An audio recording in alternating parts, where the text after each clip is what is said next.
اس کو یاد کر لیجئے گا اور اپنی نسلوں میں منتقل کیجئے گا۔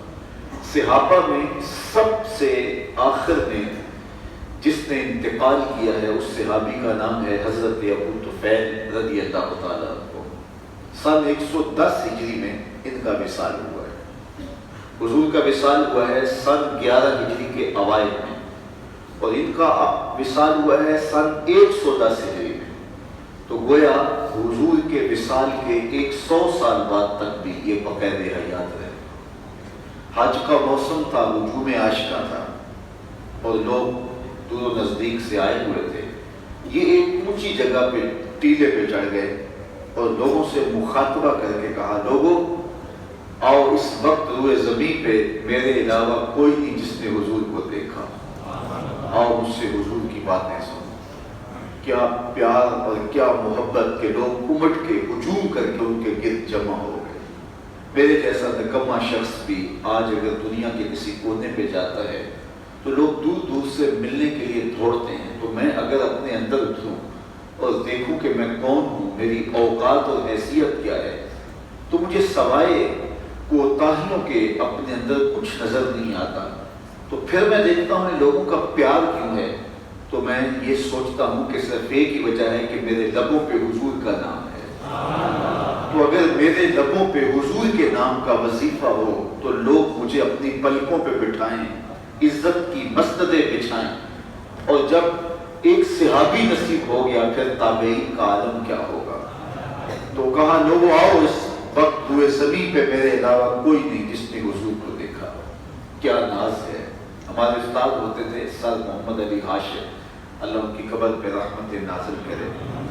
جب وہ کبھی بات ہوتی، چونکہ میں بالکل بچہ تھا اور وہ عمر کے آخری حصے میں تھے، تو جب کبھی بات ہوتی تو بڑے ناز سے کہتے کہ میں اقبال کی مجلسوں میں بیٹھتا رہا ہوں، میں داد دہلوی کو دیکھا ہے۔ مولانا ظفر علی خان کا زمیندار اخبار چھپتا تھا تو استاد محترم کمال درجے کے کاتب تھے، تو اس کی شاہ سرخیاں وہ لکھتے تھے، تو بڑے ناز سے کہتے کہ میں ان کا مصاحب رہا ہوں۔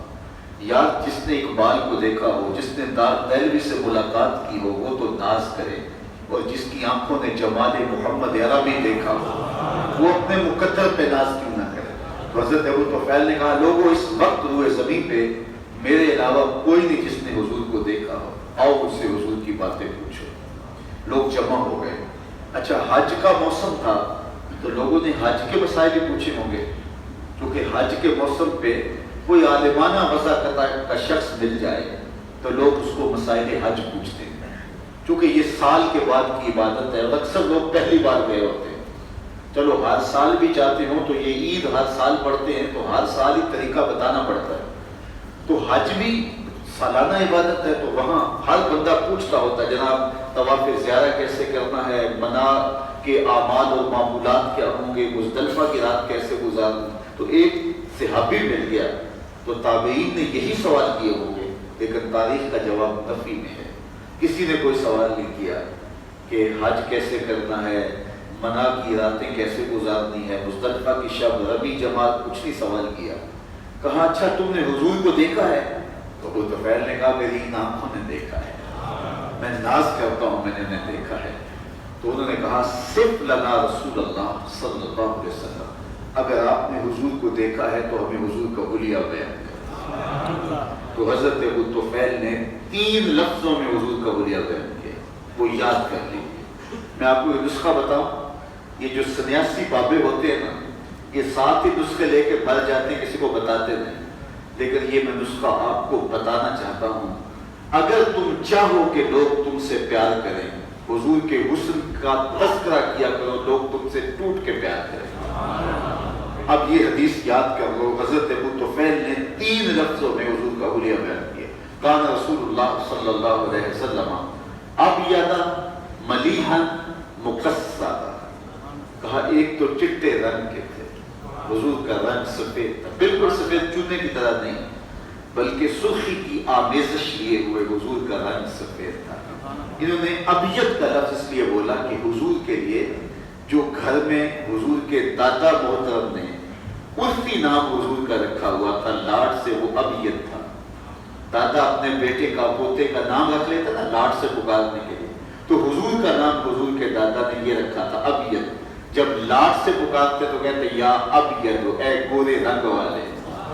تو ابید کا لفظ جو حضور کے خاندان میں حضور کے لیے چلا آ رہا تھا، جب قحط پڑ گیا مکے میں اور لوگ حضور کے چچا کے پاس آئے اور کہا کہ جناب، ابن اساکر نے لکھا اس کو، جناب بارش نہیں ہو رہی اور آپ آل اسماعیل سے ہیں، فرمایا سین حرم میں آؤ، میں بھی آتا ہوں، اللہ کی بارگاہ میں دعا کرتے. حضور کی عمر 8 سال تھی. تو حضور کے چچا ابو طالب حضور کو لے کر کے سین حرم میں پہنچے تو بہت بڑا ہجوم تھا لوگوں کا. تو انہوں نے حضور کو کعبۃ اللہ کی دیوار کے ساتھ یوں کھڑا کیا کہ حضور کی پشت دیوار کعبہ سے مس ہو رہی تھی، اور ایسے ہاتھ پھیلا کے کہا مالک اس گوری رنگت والے کے صدقے بارش ڈال دے. کہتے ہیں لوگ ابھی گھروں کو نہیں پہنچے تھے کہ چھم چھم می برسنے لگا. اللہ اکبر. اچھا، جب حضور نے اعلان نبوت کیا تو قریش مخالف ہو گئے. شاب ابی طالب میں خاندان سمیت حضور کو 3 سال جو ہے وہ ذیت بری زندگی کاٹنا پڑی. تو یہ قریش حضور تک غلہ نہیں پہنچنے دیتے تھے. کوئی باہر سے بکنے بھی آتا تو اس کو خرید لیتے تاکہ کوئی ادھر نہ چلا جائے. تو پتے کھا کھا کے یہ لوگ گزر اوقات کرتے تھے. تو اس وقت حضور کے چچا نے حضور کی شان میں ایک قصیدہ لکھا اور اس میں اس واقعے کی طرف اشارہ کر کے قریش کو یہ بات جتلائی کہ آج تم پانی نہیں پہنچنے دیتے، آج تم کھانا نہیں آنے دیتے. وہ وقت بھول گئے ہو جب قحط پڑ گیا تھا اور یہ میرے بھتیجے کی برکت سے اللہ نے بارش نازل کی تھی. تو انہوں نے جو لفظ کہے تھے وہ سنیے، وَأَبْيَضُ يُسْتَسْقَى الْغَمَامُ بِوَجْهِهِ سِمَالُ الْيَتَامَى عِصْمَةٌ لِلْأَرَامِلِ. یہی میرا گوری رنگت والا بھتیجا تھا جس کے چہرے کو دیکھ کے بادل امڑ کے آ گئے. تو حضور کے لیے ابیض کا لفظ استعمال کیا. دوسرا لفظ استعمال کیا ملیحن. حضور کا حسن نمکین تھا. ایک ہوتا ہے میٹھا حسن، کوئی دیکھے تو نقوش اتنے تیکھے کہ تڑپ جائے، لیکن ملیح ایسا ہوتا ہے کہ جب کوئی دیکھے پھر دیکھتا ہی رہ جائے. دیکھنے والے کہا کرتے ہیں اللہ اللہ، یاد آتا ہے خدا دیکھ کے صورت دے. میرے حضور نے خود فرمایا انا املہ واخی یوسف اصبر، میں نمکین حسن والا ہوں اور میرے بھائی یوسف کا حسن میٹھا تھا. ان کا حسن میٹھا تھا اور میرا حسن نمکین ہے.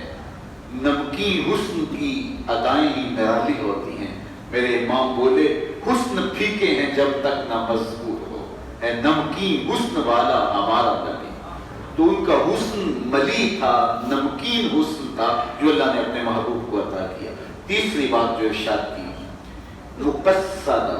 مقصد کا معنی متوازن، ہر شے ایک متناسب انداز میں. سوا الصدر والبطن، پیٹ اور سینہ حضور کا برابر تھا. پیٹ اٹھا ہو سینہ پیچھے رہ جائے تو حسن زائل ہو جاتا ہے. اچھا، سینہ اٹھا ہو پیٹ چپک جائے تو یہ بھی حسن کے زوال کی علامت ہے.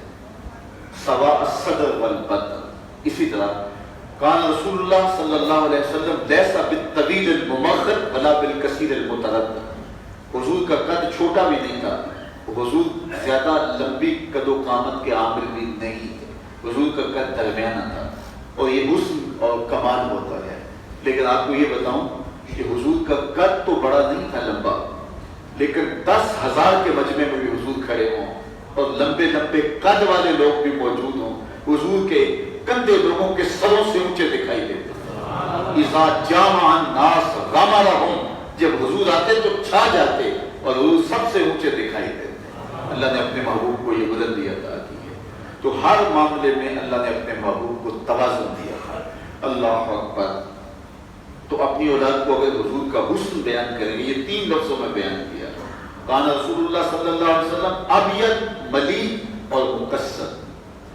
اور اس کو اعلیٰ حضرت اپنے انداز میں کیا خوبصورت بیان کیا کہ بلبل نے گل ان کو کہا، بلبل نے گل ان کو کہا، قمری نے سروے جاں فضا.